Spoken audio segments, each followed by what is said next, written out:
Se o hiperfoco fosse o poder do TDAH, você o controlaria e usaria todo dia, certo? Mas no fundo, você sabe que não é assim que funciona. Durante dias, você acorda disposto a ser mais produtivo, mas vai dormir preocupado por ter feito muito pouco. Eu criei um método que me ajuda a driblar isso, e você também pode aprender no primeiro link da descrição. Na sua opinião, até pelo que você vê na clínica, etc., qual que seria o diagnóstico ideal, assim? Para um adulto e para uma criança? Muito bom. Essa é uma pergunta muito boa. É uma pergunta relativamente muito capciosa, tá? Porque hoje a gente vê um embate muito grande ali de psicólogos e profissionais da área da medicina brigando por questões relacionadas ao diagnóstico. Então, o primeiro ponto que fica muito claro. O psicólogo e qualquer médico com CRM válido pode dar diagnóstico de transtornos, certo? Pode. O psicólogo e o neuropsicólogo tem diferença nessa... Tem.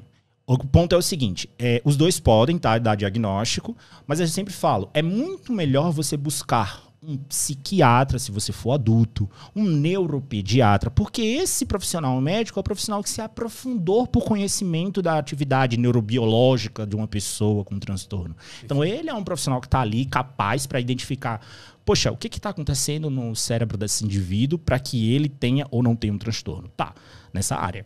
O psicólogo pode dar diagnóstico, sim, de transtornos mentais. Isso ele é respaldado por lei. O neuropsicólogo é um cara especializado na psicologia, tá? Para fazer avaliações e testes chamados psicométricos. São os testes que vão avaliar o desempenho, por exemplo, de funcionamento executivo. Então a gente tem vários testes ali validados que dão escalas de pontuação acerca do funcionamento executivo de uma pessoa. Então o neuropsicólogo pode submeter, por exemplo, o Yuri a uma bateria de testes para saber como que está a concentração sustentada do Yuri, como que está ali a capacidade de raciocínio lógico, a memória de trabalho, a capacidade atencional desse indivíduo, o recall de memórias dele. Então ele é submetido a uma série de baterias de testes. E com isso você vai ter uma pontuação, certo? Você tem um score ali na sua avaliação neuropsicológica e que se você diferir dos scores tidos como aceitáveis, você tem um prejuízo naquela escala comportamental.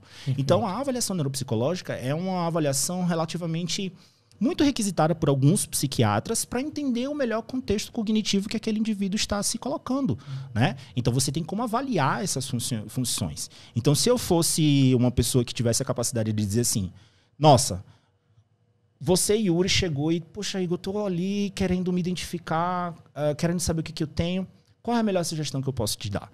Busca um psiquiatra, já que você é adulto, especializado ali no TDAH, no autismo, tá? Faz uma consulta, uma avaliação com ele. Sugere para ele, caso você nunca tenha feito, fazer um requerimento para fazer uma avaliação neuropsicológica. Tá? Certo. Se você não faz nenhum acompanhamento psicológico. Principalmente se ele só está tentando investigar alguma coisa na fase adulta. Perfeito, perfeito. Pela primeira vez. E aí busca um psiquiatra, porque é adulto, né? E aí sugere para ele também, nossa, doutor, você conhece algum psicólogo bom que você possa me indicar para fazer uma avaliação psicológica também? Porque esse é um dos melhores caminhos onde você vai ter ali uma série de testes que vão revelar como que está o teu funcionamento cognitivo. E são testes que geralmente os médicos não passam, fica a critério dos psicólogos. Né? Perfeito. Eu costumo dizer que muitas vezes a pessoa é diagnosticada por um bom médico, um médico assim de dezenas de anos de carreira. Ele olha para você, ele avalia ali, e ele fala, não, beleza, você tem TDAH. Talvez ele pode até acertar na mosca, mas é aquela coisa, acertar na mosca com o olho vendado. Mas, tipo assim, se você fizer mais completo, você reduz a chance de ter um falso positivo, por exemplo. Exatamente. E eu digo que, assim, com o boom da rede social, a rede social é muito boa, né? A rede social foi quem levou você, foi quem me trouxe a nos conhecer. A rede social, ela faz com que você consiga atingir um público que você não vai atingir se você ficar só aqui na sua cidade. Mas, ao mesmo ponto que a rede social é muito boa, ela pode ser muito perigosa. Porque tem muita gente falando de TDAH sem o mínimo de conhecimento, né? Então a gente já tem pesquisas publicadas acerca desse tema. Então tem uma pesquisa muito legal publicada na plataforma... pode citar o nome da plataforma aqui? Pode, à vontade. No TikTok, né? Onde os pesquisadores avaliaram os vídeos que falavam e traziam conteúdos sobre o TDAH especificamente. E eles avaliaram 100 vídeos, os vídeos mais relevantes das hashtags, né? E eles viram, sabe o quê? Mais da metade desses vídeos tem conteúdos completamente errados sobre o TDAH. E mais da metade desses vídeos são de relatos pessoais, não são de profissionais da área de saúde. Tudo bem a pessoa dar o relato pessoal dela. O problema é passar uma informação falsa. Passar uma informação que não é relacionada ao TDAH. E o ponto principal está em que isso gera um peso para a sociedade, né? Você cada dia mais vai ver pessoas falando, poxa, eu tenho desatenção, eu tenho impulsividade, eu sou TDAH. São sintomas humanos, cara. E na nossa vida é isso que eu falo. Sintomas humanos e hoje em dia a pessoa, como eu falei, ela tá num estado de estresse maior, a vida tá muito corrida. O mundo tá muito rápido. Muitas coisas que drenam nossa capacidade cognitiva, nossa atenção. Isso. E aí a pessoa começa a ter evidências cada vez mais presentes de alguns sintomas pontuais que podem dizer que é o TDAH, mas na verdade não é. Perfeito. Por isso que quando a pessoa recebe aquele diagnóstico, é nesse ponto que você trouxe. Ela recebeu um diagnóstico de um baita médico. De um médico que recebeu ali, ela teve uma escuta diferente e, consequentemente, conseguiu identificar por avaliação clínica, porque é a avaliação clínica que vai fazer o diagnóstico, certo? Ele olhou, fez as perguntas necessárias. E outro ponto que salienta isso, que salta muito aos olhos, é que o TDAH, ao mesmo passo do transtorno do espectro autista, que é um espectro, eu sempre falo isso, e a gente tem umas literaturas demonstrando que o TDAH, ele também é bem abrangente. Tem gente, tanto é que no manual de doenças diagnósticas, o médico pode colocar, é um TDAH do nível 1, do nível 2, do nível 3, é um leve, moderado e um grave. Porque a pessoa tem prejuízos diferentes, né? Tem gente com TDAH que tem muito prejuízo. Tem um prejuízo relativamente muito maior na sua capacidade atencional do que tem outras pessoas.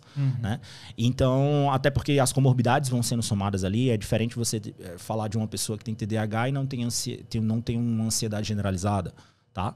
Então, quando um médico faz isso que você falou de apenas na avaliação clínica já dar o diagnóstico, é porque está muito evidente, está muito na cara dele, está muito ali batendo o martelo que ali é TDAH. E beleza, ele pode fazer isso do mesmo jeito como um neuropediatra, na primeira sessão, já pode diagnosticar uma criança com autismo. Se tiver todas as características convincentes relacionadas aos critérios, se ela bater todo ali nos critérios de diagnóstico para autismo, critério A, relacionado à dificuldade de comunicação, dificuldade de interação social, se a criança tiver, na avaliação do neuropediatra, ela começar a enfileirar os objetos, tiver uma fixação ali, poxa, são sinais de características para o autismo. Então ele pode sim dar um diagnóstico de autismo na primeira sessão. Mas como eu comentei, poxa, e se ficou essa dúvida? E se é uma pessoa com TDAH relativamente leve? Isso é uma pessoa com um autismo relativamente nível 1. Eu já vi várias vezes pessoas que tinham laudo de TDAH, crianças, e aí depois descobriu, não, na verdade é autismo leve. Que na verdade eu nem sei mais se esse nome leve. Não.